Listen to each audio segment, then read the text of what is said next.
When you think of the stock market, this comes to mind. Maybe not so much this. But a century ago, Buffalo was a major player. This neighborhood, we think of it as the Broadway Market and Polonia, but this was Buffalo's stock exchange.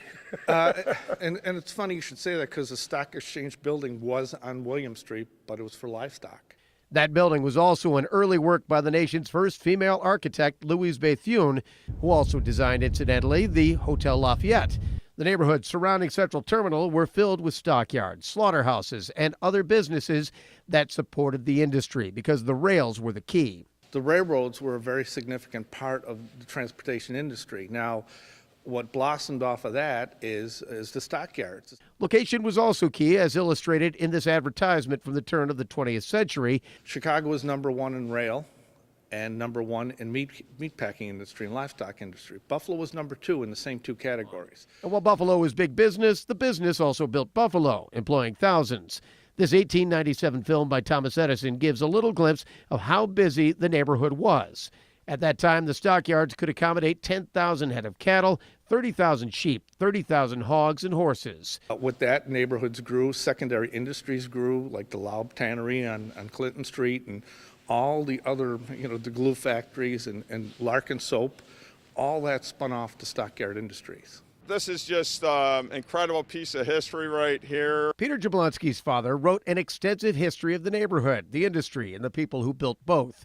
He has also gathered boxes of collectibles from those days from the stockyards and the offshoot businesses like the meat packers. Jacob Dold was the largest, employed 2,000 people. During the Civil War, he had a contract with the Union Army to feed the soldiers.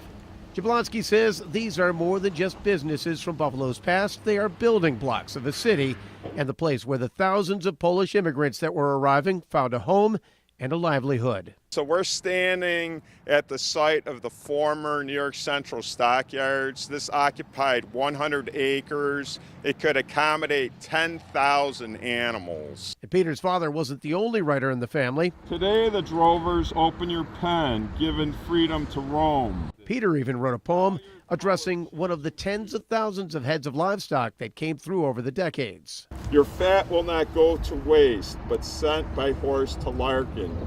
Eager shoppers now await you at the Broadway Market. And if you look hard enough, you can still spot some evidence of the days that livestock was king of Polonia and how a stock market of a different era built a neighborhood, a city, and another chapter in the unknown stories of Western New York.